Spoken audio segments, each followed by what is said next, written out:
Assalamualaikum warahmatullahi wabarakatuh. Bismillahirrahmanirrahim. Alhamdulillahirabbil alamin wa bihi nasta'in ala umurid dunya waddin.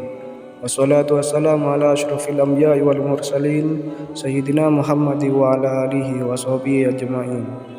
Rabbi shrah li sadri wa yassir li amri wa hlul 'uqdatam min lisani yafqahu qawli. Amma ba'du. Sahabat beriman yang dirahmati Allah, syukur alhamdulillah kita masih bisa berjumpa lagi di channel Berkah 3 Menit dalam keadaan sehat walafiat. Besar harapan dan doa saya semoga sahabat semua selalu diberikan kesehatan, dimurahkan rezekinya dan dipanjangkan umurnya. Amin ya rabbal alamin. Sahabat beriman yang dirahmati Allah, semua orang pasti ingin agar dilapangkan tempatnya nanti. Namun tak sedikit yang mengalami himpitan yang sangat sempit. Beberapa hadis menerangkannya, diantaranya adalah dalam kubur ada sebuah himpitan. Seandainya ada seseorang yang selamat darinya, maka Sa'ad bin Mu'ad termasuk orangnya. Hadis riwayat Ahmad. Lalu siapa sajakah yang akan dihimpit dalam kuburnya? Yang pertama, mengambil tanah orang secara zalim, meski hanya sejengkal atau sehasta. Rasulullah SAW bersabda, barang siapa mengambil sejengkal tanah saudaranya dengan zalim, niscaya Allah SWT akan menghimpitnya dengan 7 lapis bumi pada hari kiamat. Hadis riwayat Muslim. Terkait hal ini ada kisah menarik. Suatu hari Arwah binti Uwais menuduh Sa'id bin Zaid telah mengambil sebagian dari tanahnya. Lantas dia mengadukan kepada Marwan bin Hakam. Maka Sa'id berkata, mungkinkah saya mengambil sebagian tanah miliknya setelah saya mendengar sesuatu dari Rasulullah SAW? Marwan berkata, apa yang kamu dengar dari Rasulullah SAW? Sa'id menjawab, saya pernah mendengar Rasulullah SAW bersabda, barang siapa mengambil sejengkal tanah secara zalim, maka pada hari kiamat ia akan dihimpit dengan 7 lapis bumi.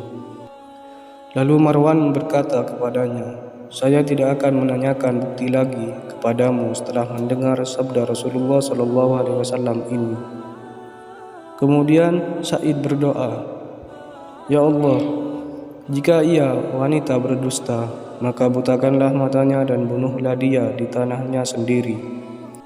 Urwah berkata, ternyata dia, Arwah, tidak meninggal kecuali dalam keadaan buta, dan tatkala dia berjalan di tanah pekarangannya, tiba-tiba dia terpeleset ke dalam lubang dan meninggal dunia. Hadis riwayat Muslim. Yang kedua yaitu orang munafik. Orang yang menampakkan secara lahiriah beriman, tapi hatinya mengingkarinya, tampak dari luar sebagai muslim, tapi hatinya sangat membencinya. Ketika dalam kubur, orang demikian tidak bisa menjawab pertanyaan malaikat. Lalu dikatakan kepada bumi, himpitlah dia. Lantas bumi menghimpitnya hingga persendiannya hancur, dan dia terus diazab di dalamnya hingga Allah SWT membangkitkannya dari tempat tidurnya. Hadis riwayat Tirmidzi. Yang ketiga yaitu orang kafir. Orang kafir, orang yang terang-terangan tidak mau beriman kepada Allah SWT dan Rasulnya. Dalam hadis cukup panjang Nabi menceritakan apa yang dialami orang kafir dalam kubur, bahwa orang kafir akan diberi permadani dan pakaian dari neraka, pintu-pintu neraka pun dibuka. Kemudian didatangkan kepadanya panas dan baunya neraka.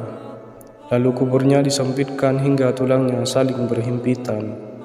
Lalu orang kafir itu dibelenggu dalam keadaan buta dan bisu. Tak hanya itu, disediakan sebuah pemukul dari besi untuknya.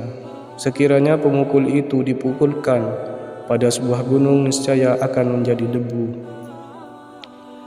Orang kafir itu kemudian dipukul dengan pemukul tersebut hingga suaranya dapat didengar oleh semua makhluk dari ujung timur hingga ujung barat, kecuali jin dan manusia, hingga menjadi debu. Baru kemudian ruhnya dikembalikan lagi.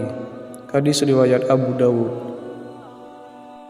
Dari keterangan beberapa hadis itu, bagi orang yang ingin selamat dari himpitan kubur, maka janganlah mengambil tanah yang bukan haknya sekecil apapun. Kemudian jangan menjadi orang munafik. Dan yang terakhir, berimanlah kepada Allah dan Rasul-Nya dengan keimanan yang sebenar-benarnya. Sahabat beriman yang dirahmati Allah, demikian kajian Islam yang dapat saya sampaikan pada kesempatan kali ini. Semoga dapat bermanfaat bagi kita semua.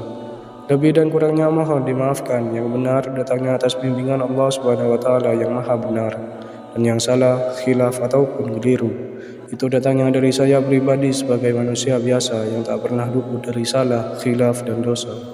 Syukran katsir. Wassalamualaikum warahmatullahi wabarakatuh.